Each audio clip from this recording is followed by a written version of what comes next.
2021 is ending and it doesn't even feel like it fucking began. I found myself saying that it was 2020 all the way through October. I knew, like, for me personally, 2021 was gonna be hard. It was gonna be a reset. For so long, it felt like I was on a roller coaster going up, just dreading the drop. Every time I thought I had hit the big drop, went right back up another incline. Because it was like, oh, wait, there's some more time before you can drop. It was harder for me to bullet out this video, to even sit in front of a camera than it has been in a really long time. But I'm here. I know I did things this year, but it really feels like I have accomplished nothing. I feel like I imploded my life and like had to rewind back to level 1. I feel lost. Nobody likes that feeling, but it's when we feel lost that we end up growing the most. I know I'm gonna look back and be like, this is the time where I figured this out and this out and this out, and I had to be in this place to figure that out. But I'm still in the place, and it's no fun being in the place. 2021 happened. What happened in January? I got to moderate a stop on Colleen Hoover's Layla tour, which was really cool, but it was virtual. This year was full of virtual events. And while virtual events are better than no events, it just almost feels like they didn't happen after they happened.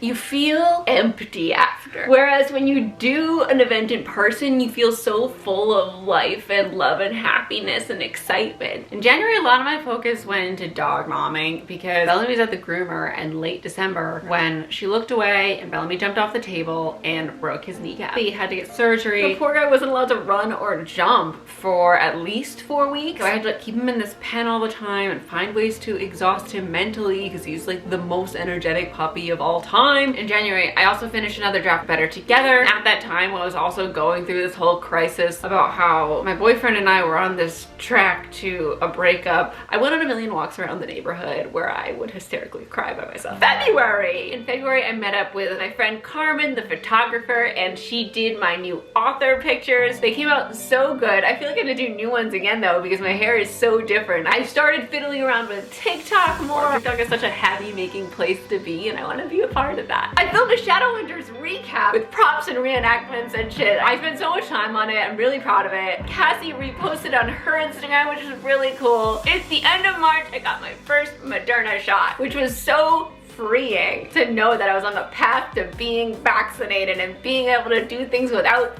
fear of COVID. In April, the paperback edition of Again But Better came out. It's pink. It has an extra chapter. I absolutely love the paperback. It's so beautiful. Taylor Swift re-released Fearless in April. I can't believe that was this year. I was on a fandom fireside chats panel at Virtual Y'all West. I got food poisoning in April, and boy did that scar me. I threw up in the emergency room. It was bad. It was really embarrassing. It was horrible. And a week after that, I got my second Moderna shot. Getting your shot was a big deal. We all posted about it on social media. It was so exciting. In May, I finally got a fucking haircut after a year and a half. I went back to the bookstore for the first time in a year and a half. I went back to Starbucks for the first time in a year. June 1st, my second novel, Better Together, was released into the world. My mom came out for the release and it was the first time I had seen her since January of 2020, so it was really, really great. I had my virtual tour, which was, again, like, each event was amazing in the moment, and then it was like it dissolved the second I X'd out of the screen. It's like, okay, I just had an event, right? Like, this happened. It almost feels like it didn't have a book come out this year. Like, when I'm trying to think of my list, I'm like, what happened? Like, I released a fucking book and it doesn't feel like it happened. It's so strange. I did a little interview on a Florida daytime TV show about Better Together, which was super cool. I did an event with Cassandra Clare on my YouTube channel for Better Together. Adam Silvera, Kirsten White, Nadine Brandes, Natasha, Gil Foreman, Jesse the Reader. Like, I had such an amazing virtual tour. Better Together hit the New York Times bestseller list. I got to collaborate with a local independent bookstore, Book Soup, and do like very cool personalized copies of Better Together for all of y'all who pre-ordered. Bellamy turned 1 in June.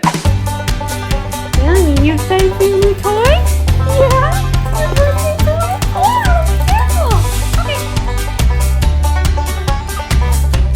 Oh, are there more?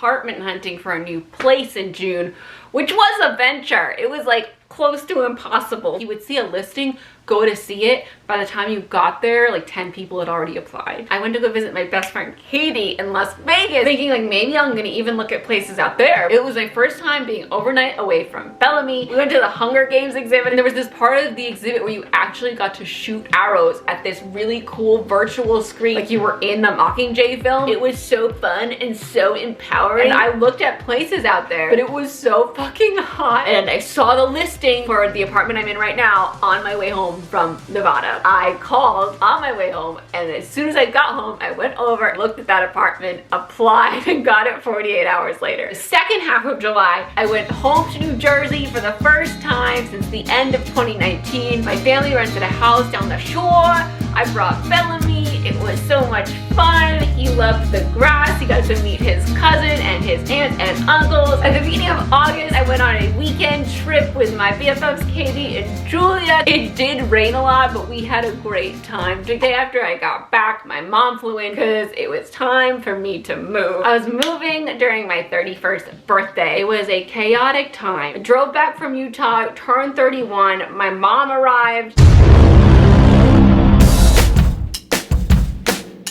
and moved everything into my new apartment. And then I laser focused in on this new writing project that I can't talk about yet. The rest of August, by the first week in September, I had a first draft. Finishing that first draft meant so much to me. I was so excited that it existed. In September, I finally got on a schedule, going back to hot yoga classes, which made me so happy. A group of my booktube friends was visiting LA. They came over one night, and Natasha came over, and we had such a great time catching up. I moderated the first event for my friend Robin's new book, The Other Merlin. It was such a fun event because we were in person. It was so great to be IRL, but the audience was still virtual. In the new area that I'm living, there are so many people walking their dogs outside all the time. I've made friends with my neighborhood, and walking my dog has become like a social event every day, which is so different, and I'm just so proud of myself for like being a social human being. And now thanks to Bellamy, I have this like community. It's this weird feeling of security, knowing that you know people that live near you. It's something that I'm so grateful for right now. That like when I go on a walk with Bellamy, I know we're gonna see at least one person, and I'm gonna like talk to a human being that day that is in real life. In October, I worked up the courage to step into like the dating app world again. Forgot how stressful and anxiety inducing that is. In November, Red Taylor's version dropped. We got the 10-minute version of All Too Well, and it was everything I ever wanted and more. In November, I finally went back to a movie theater. I had not seen a movie since February 2020 in a theater. I went to see House of Gucci, and I was tearing up as we walked to our seat. I missed watching movies in this grand fashion so fucking much. In December, I finished a second draft of that writing project, and it just made my heart so full and so excited. I finished Midnight Sun, and I got to go to the world premiere of Spider-Man No Way Home, and it was one of my best days ever because it was just fucking magical. I got to see friends that I hadn't seen since before COVID. I got to walk the red carpet. After we walked the red carpet, we went into this fan den so we could watch the stars come down the red carpet. When Tom Holland came down the red carpet, he came over and took a picture with us, and I was like all of a sudden 15 again. I could not think of words. We have a selfie where my face is like this far away from his face.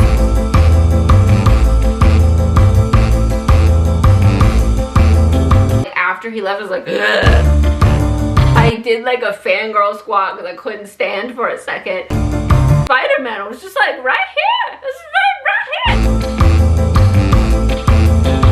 You're breathing fire and all your desire is pulling me into your waiting well.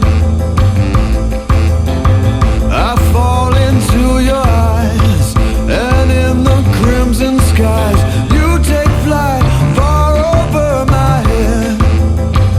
So won't you please, oh please. And that's all like the best movie experience of my life. I had not been in a theater full of people so passionate about a thing that you also love in years. Since Harry Potter Deathly Hallows Part 2. The entire way, we were all screaming, crying, freaking out. I was like holding the popcorn in my face. I was sobbing, and everyone else was too, and it was just the best ever. I saw it with Natasha and her brother Alex, and I'm just so glad that I saw that movie with them and not by myself. Like I've had to watch most movies this year. When I got back from No Way Home, I was so fucking amped, I could not sleep. And the next day I had my booster shot. It was fine though. My shot was fine. Get your boosters, yo. And yeah, and after that I came home for Christmas, and half my family got Omicron, so we didn't get to be all together. But I wasn't on the West Coast this year. Made it here. I was with half the fam, and that was great. 2021 has been the year of red light, green light. And I mean that metaphorically, not Squid Gamely, but like, it was also the year of Squid Game, so it really worked. It was like, go stop!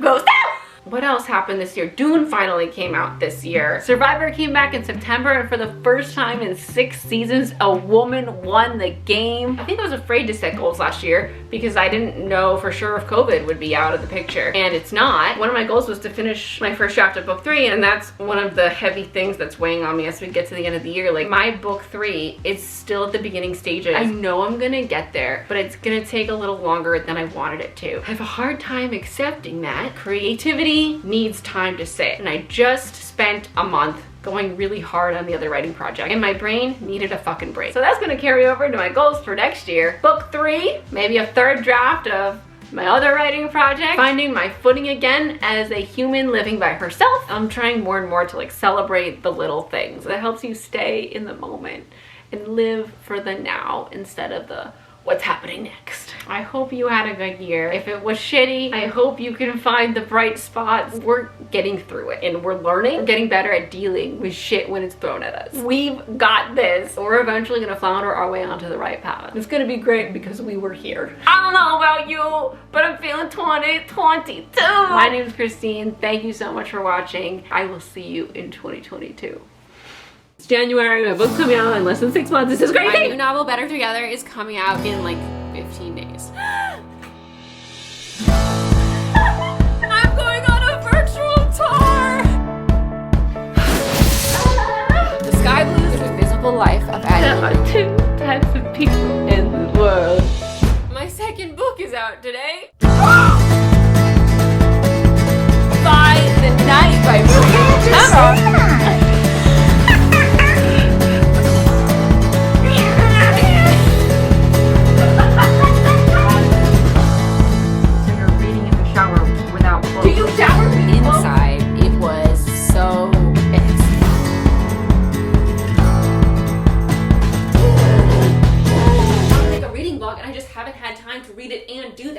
Is a reading vlog. It's a video of me like reading it and I'm talking about it. It sounds stupid. You're stupid!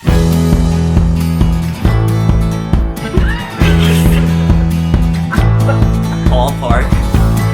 Let's make it. I'll make a Patreon. Everybody help me support Paul Park.